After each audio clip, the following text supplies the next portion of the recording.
Bungie? Get me a horse. Section Commander, where are you going?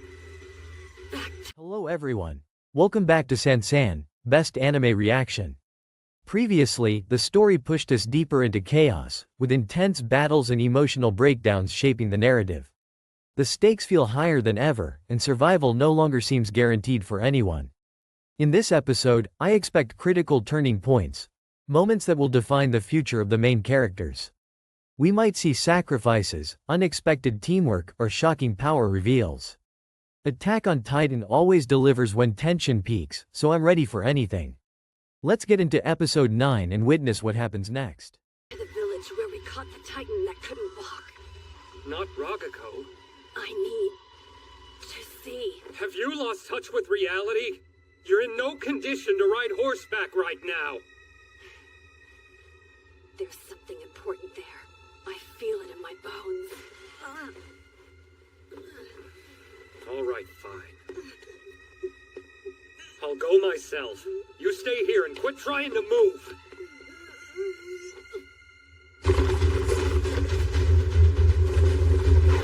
Be on the lookout! All riders assume formation!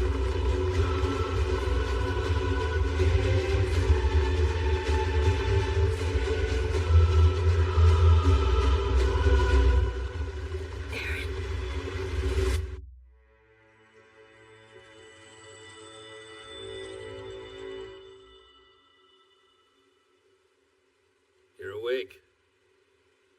Welcome back.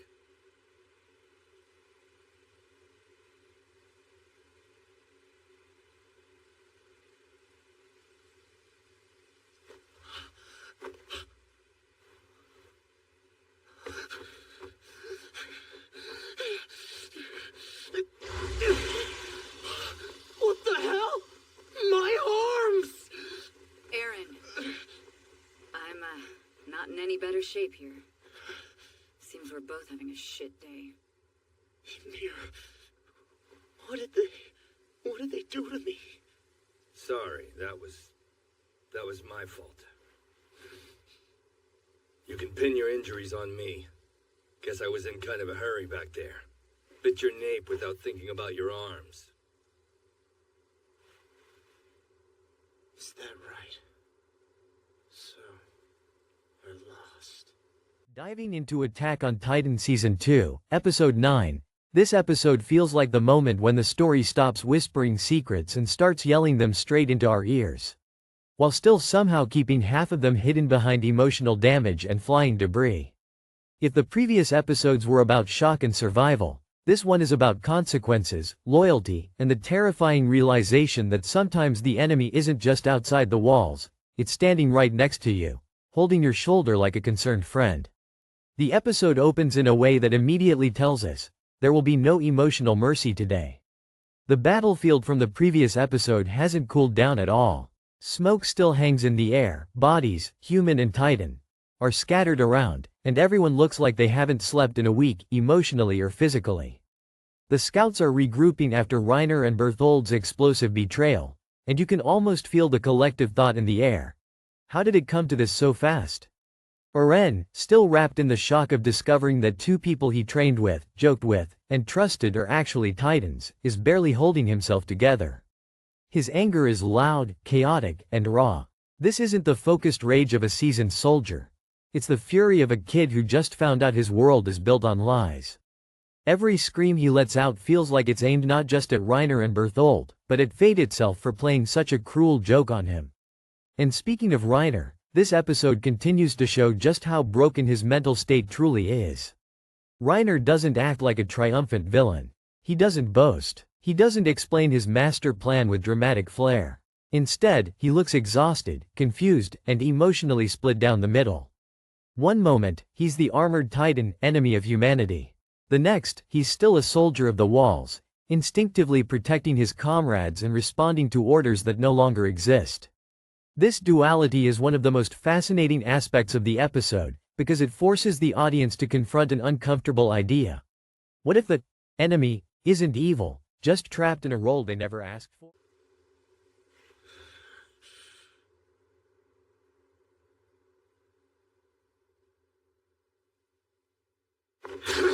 Aaron, don't do it!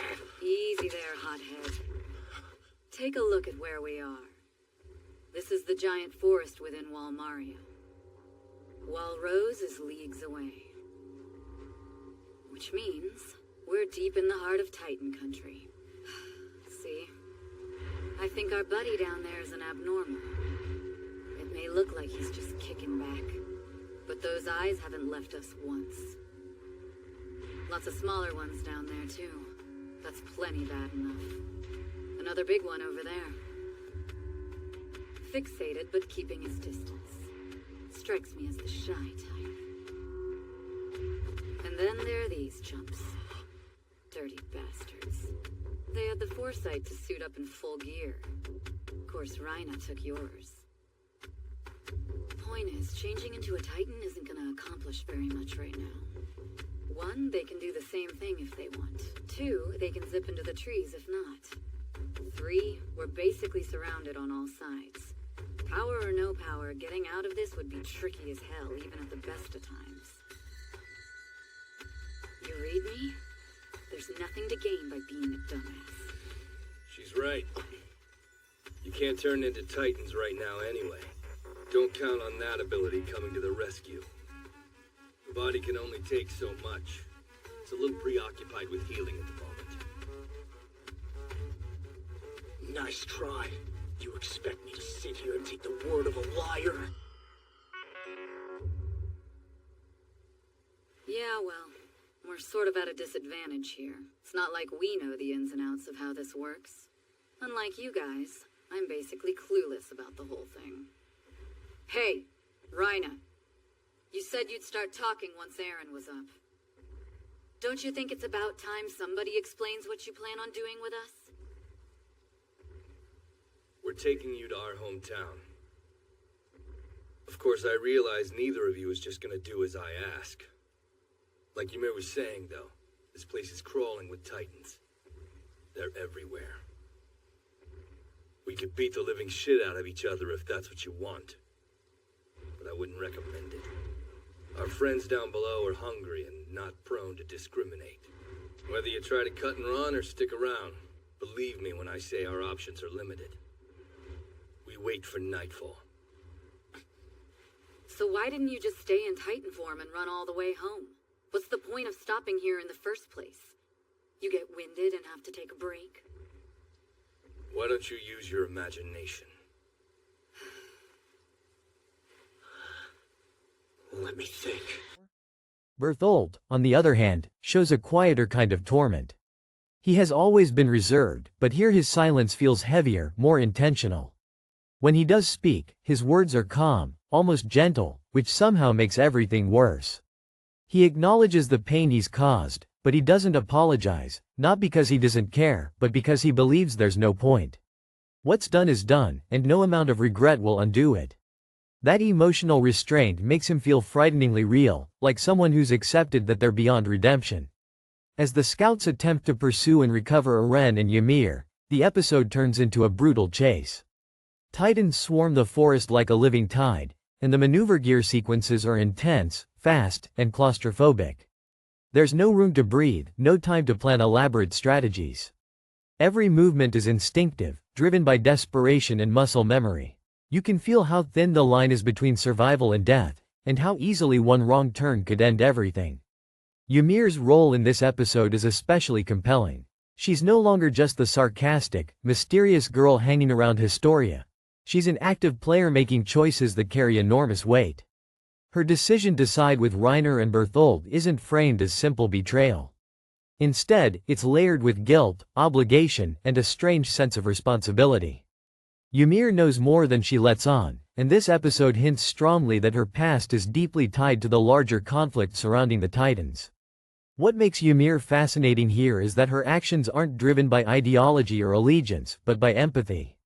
She understands Reiner and Bertholdt's situation in a way the others can't, because she's been on both sides of the line herself. She's lived as a Titan, as a human, as someone stripped of identity and forced to survive however she could. Her choices feel morally gray, and the episode doesn't try to tell us whether she's right or wrong, it simply lets us sit with the discomfort. Meanwhile, Historia's presence adds a quieter emotional layer to the chaos. She doesn't have flashy action scenes or dramatic. Suppose I wait for an opening. If I assume Titan form, running away wouldn't really be that much of a challenge. Question is, can I assume Titan form in this condition? Rhina doesn't seem to think so. And it's not like he and Bertolt would risk stopping here without a good reason. What if I couldn't transform to full strength? Does that mean the other Titans would be able to eat me? So we're just gonna sit on our asses till the sun goes down? It's a possibility. No. Why give us the chance to recover? If they wait for nightfall, we'd only be harder to rein in. They'll make their move while we're still helpless. At this rate, I can't do anything. We're screwed. What happened to everyone else? Where are the scouts? Don't tell me they're coming here to save us. Oh, God. If they show up, none of them Wait will... a second. Those Titans at the castle had no problem moving around at night. What's stopping these guys? The Titans here can't move after dark. But then you know all about that, don't you, Ymir? How is it she's able to transform into a Titan? Doesn't seem to catch her off guard like it did me. What's her angle? Whose side is she on in all this? If I thought she was hard to read before. I've made up my mind. I need information. Anything I can get. Keep my eyes and ears open. When the moment comes, make a break for it. Before I can do that, though, I have to keep my emotions in check. Give myself a chance to recuperate.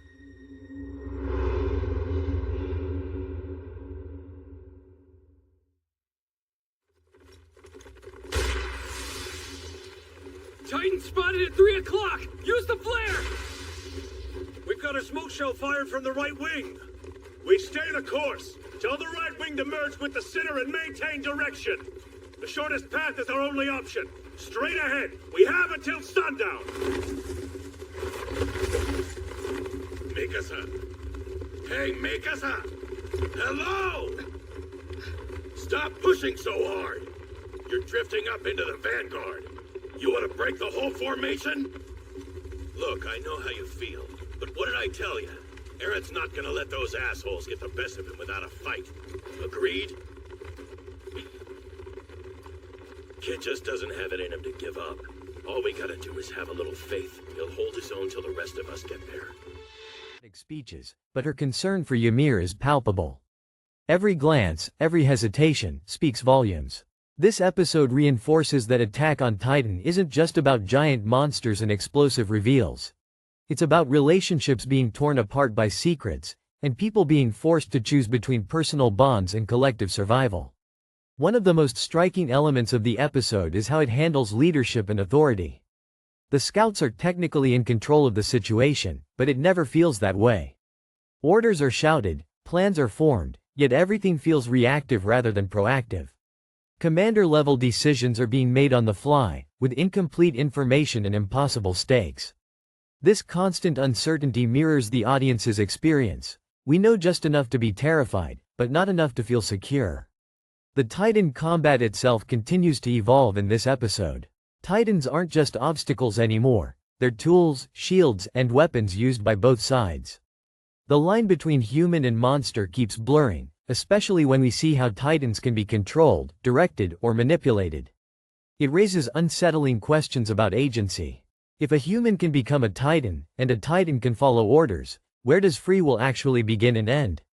Emotionally, the episode hits hardest when it slows down.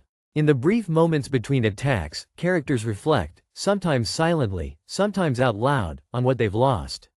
Trust is the biggest casualty here. Even among the remaining scouts, there's a sense that everyone is looking at each other a little differently now. If Reiner and Bertholdt could be Titans all along, who else might be hiding something?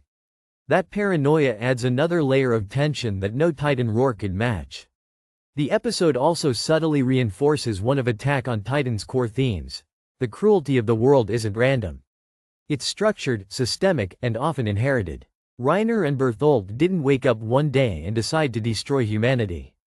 They were shaped by circumstances, expectations, and a mission given to them long before they truly understood. Always has, always will.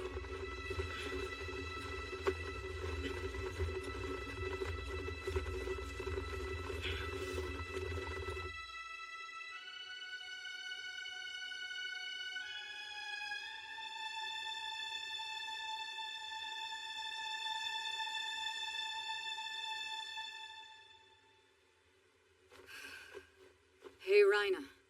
Got any water? Help a girl out. I'm dying over here.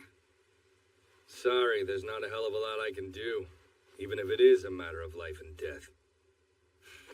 That's comforting. Well, at least now we know where we stand, sort of. Speaking of which, we've been working our asses off. No food, no sleep, no nothing. Ever since those Titans showed up. That was yesterday, right? Man, we're lucky the wall hasn't been destroyed. Still, you'd think that means they'd give us a break. And don't even get me started on promotion. What the hell? Huh? What? Aw, come on. I don't think that's too much to ask, do you? God knows we've done our share of heavy lifting, all things considered. I mean, I get it. We're soldiers. Duty first. It's just nice to be acknowledged.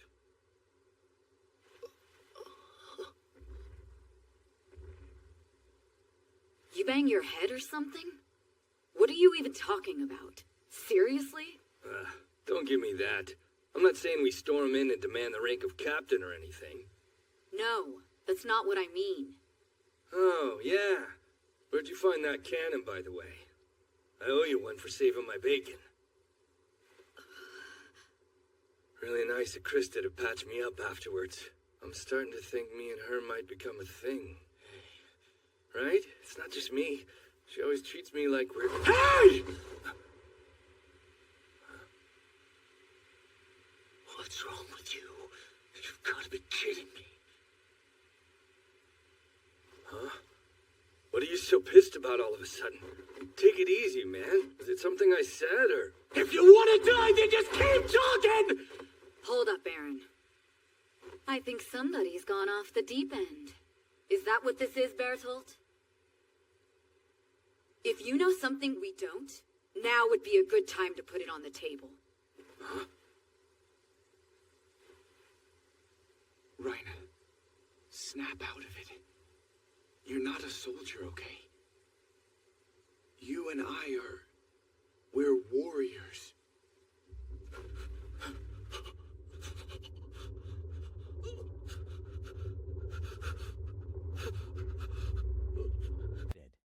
This doesn't excuse their actions, but it complicates them, and that complexity is what makes the story so powerful. Visually, the episode maintains a darker, heavier tone. The color palette feels muted, almost drained, reflecting the emotional exhaustion of the characters. Even moments that should feel heroic are undercut by fear and uncertainty. There's no triumphant music swelling to reassure us that everything will be okay. Instead, the soundtrack often fades into something ominous, reminding us that victory, if it comes at all, will be painfully costly. By the time the episode reaches its final moments, there's no sense of resolution, only momentum.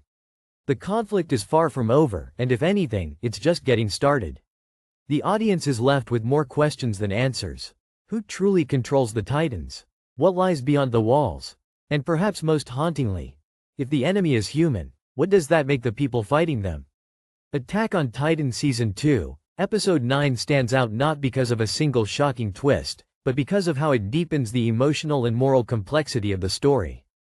It takes the explosive revelation of betrayal and transforms it into something more unsettling, a slow-burning realization that this war has no clear heroes, no clean victories, and no easy way out. It's an episode that invites the viewer to stop cheering for destruction and start thinking about its cost. And honestly, that's what makes it so unforgettable. It doesn't just entertain you, it challenges you. It asks you to question loyalty, identity, and the meaning of justice in a world where everyone is fighting for survival, and no one gets to stay innocent forever. One detail in this episode that's easy to miss if you're too busy screaming at the screen is how fear quietly changes shape. Not the loud, Titan chasing you kind of fear, but the subtle kind that settles into people's expressions when they realize the rules of the world no longer make sense. There's a moment during the chase where the scouts aren't just reacting to Titans anymore, they're reacting to doubt. And that doubt is arguably more dangerous than any Titan bite. Raina! What are you doing?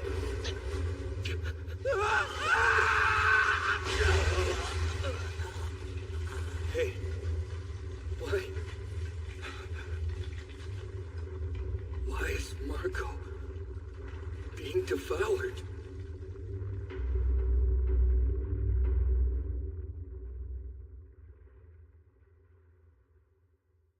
Right. I see. That's how things are.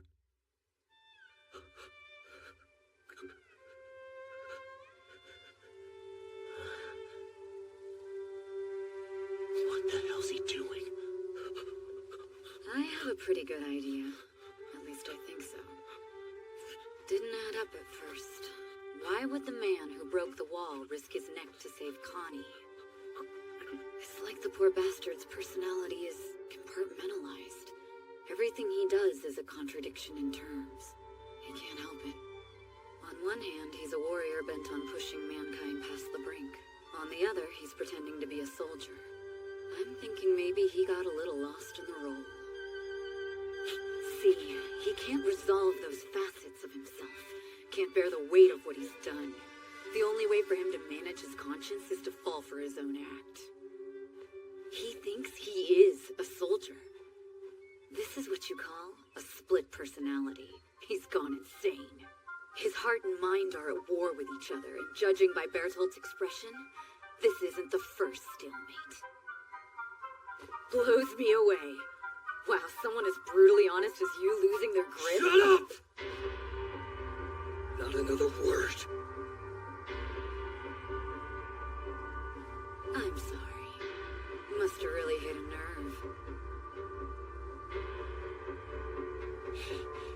Is this some kind of joke? Where do you get off pretending to be the victim? You're wallowing in self-pity? How dare you? What was going through your head the day I told you my story, huh? Remember that, Bertold?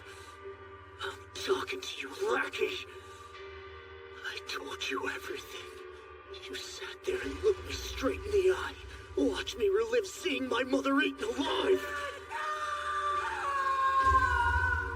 Don't you remember? Well, it just so happens the chunk of wall you kicked out fell on our house. It's what kept her from being able to run away.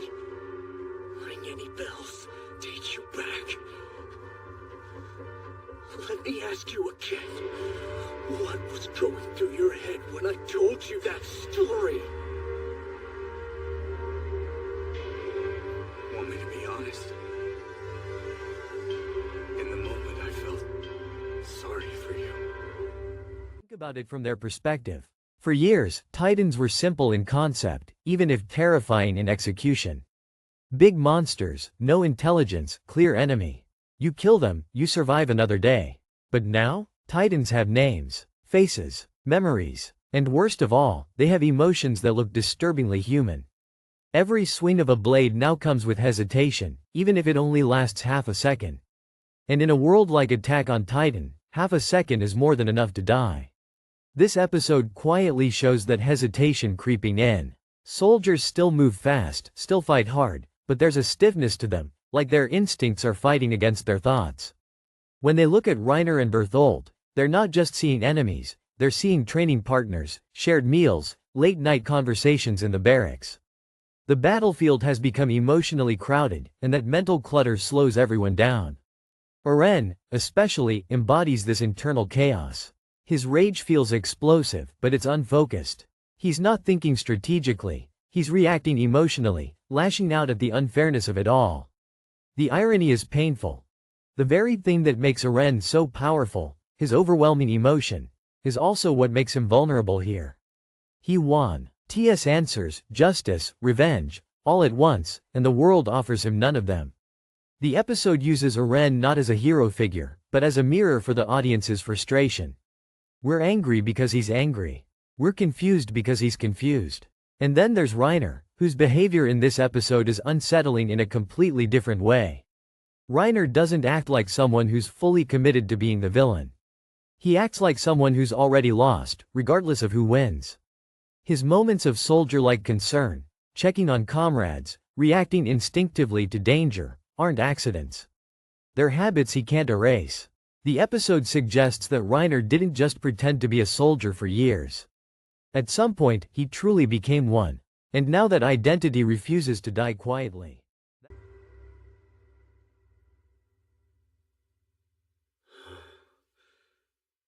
Sorry for me. So then, you're not warriors or soldiers. You're just murderers. Psychotic mass murderers who snuffed out the lives of countless people that never did you any wrong. Don't you think I'm aware of that fact? I don't need you shoving it down my goddamn throat! Then stop acting like you've got any right to feel sorry for yourself! We're living in a hell you two created! Are you proud of yourselves? You're not one of us! You've never been! You're not even human anymore! An apology? Is that what you hope to get out of calling us murderers? Want us to feel bad? Want us to take the blame? Who are you talking to? The people you thought you knew don't exist. They're dead. But hey, screaming does it for you. Go ahead and scream your goddamn head off.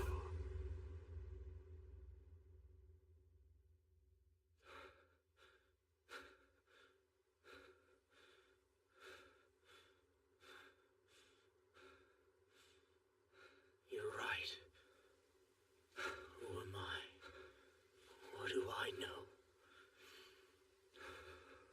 Still, I've got to do something. Anything.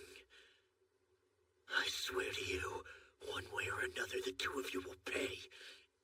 And it's gonna hurt.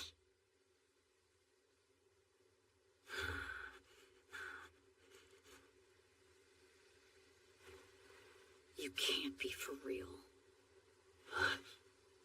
Eren, grow up. Keep spouting off childish bullshit like that and I've got no hope for you.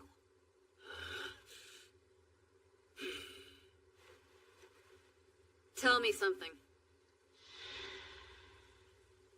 What's with the giant monkey? Monkey? What are you talking about? Huh. I thought for sure you'd know. That's surprising. From the way you guys were ogling it all slack-jawed, I figured we were seeing some kind of living legend. Weird. A monkey? Don't be cute. Shut up and listen. Monkey, beast, titan, whatever you want to call him. He's behind this latest fiasco. It's why titans are cropping up out of nowhere. I get the feeling he's gauging our strength. Reiner and Bertolt are trying to get wherever he is. It's how they're getting back home. Feel free to correct me if I'm way off base. Wait, how did you know? Who are you? What else haven't you told me? Be patient. I'm caught up in circumstances of my own. What the hell is that supposed to mean? Eren, if you think killing these morons will put an end to all of this, you are sorely mistaken. Huh? But then who? That's what makes his presence so tragic. Reiner isn't torn between good and evil. He's torn between two versions of himself that both feel real. The episode doesn't spell this out with dramatic monologues, but you can see it in the way he hesitates, the way his eyes linger, the way his tone shifts when he speaks. He's not trying to convince others anymore. He's trying to convince himself that what he's doing still has meaning. Ymir's role during this stretch of the episode adds another layer to this emotional tension. Her choice to align with Reiner and Bertholdt isn't presented as a heroic sacrifice or a villainous turn. It's presented as resignation. Ymir understands something crucial that the others don't yet. Sometimes survival isn't about choosing the right side, but about choosing the side you can live with. Her decision feels less like betrayal and more like acceptance of a harsh truth she's known for a long time. What's powerful here is how the episode lets Ymir act without justifying herself. She doesn't stop to explain her reasoning in detail. She doesn't seek forgiveness. She simply moves forward, fully aware that her actions will be misunderstood. That quiet resolve makes her one of the most emotionally grounded characters in the episode, even as she walks further away from the people who care about her. The scouts, chasing through chaos and uncertainty, represent something equally important: the cost of incomplete knowledge. They are brave, skilled, and determined, but they are also blind. They don't know the full story, and this episode makes it painfully clear that courage alone can't fill that gap. Every decision they make is a gamble, every plan built on assumptions that may already be outdated. By the time the episode nears its end, the tension isn't just about whether Eren will be recovered or whether the Titans will be defeated. It's about whether anyone involved can still trust their own understanding of the world. Attack on Titan Season 2, Episode 9 doesn't just escalate the plot, it destabilizes the foundation of belief that the characters and the audience have been standing on since Episode 1. And once that foundation cracks, nothing feels safe anymore. Who's the enemy? The enemy? Look, if I told you, things would get Ymir, there's no future for this world and you know it. You have a solid grasp of things. What do you think comes next? Joining our side wouldn't be out of the question if you were so inclined. And put my faith in you guys? That's rich. Neither of you trust me as far as you can throw me. Come on, that isn't true. We know what you really want. All you care about is protecting Krista. If we can all agree on that, I don't see the conflict. I'm being absolutely serious. Is it so hard to believe we want what's best for her too? Hate to break it to you, but you're not the only one. Then again, you could always put your trust in Eren. See where that leads you. What? You're probably leaning toward escape. Better to take a chance with him than throw in with us, right? Because if we end up taking you, there's not much hope of being rescued. I'll be straight with you, that much is true. Even if you came willingly, we're not in a position to guarantee your safety. But if it's Krista we're talking about, we might be able to do something. It's your call. What's it gonna be? Is it Krista's future? Or your own petty existence? Is there really no future for this world? Why? And the monkey, how does he figure into this? Come clean! Who's the real enemy? Tell me what you know! Who is it?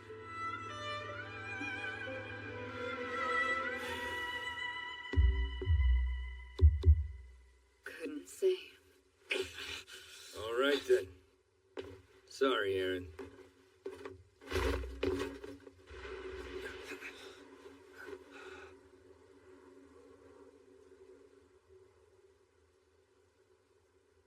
The scouts are here. Already? Son of a bitch. No. Damn you, Ymir.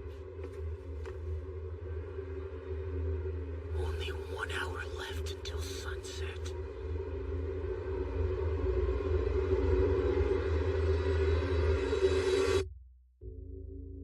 Night approaches swiftly.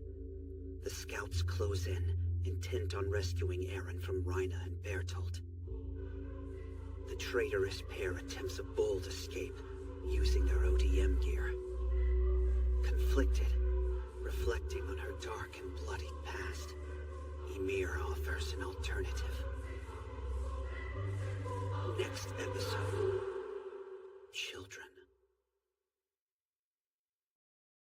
Thank you so much for watching this video on General Sansan Anime. I really appreciate you spending your time here and sharing this anime journey with me. If you enjoyed this reaction, don't forget to hit the like button, subscribe to the channel, and turn on the notification bell so you won't miss any upcoming videos. Your support truly means a lot and helps the channel grow stronger every day. I'll be back very soon with more exciting reactions, emotional moments, and unforgettable anime scenes for all of us to experience together. Until next time, take care, keep enjoying anime, and I'll see you in the next video. Bye bye.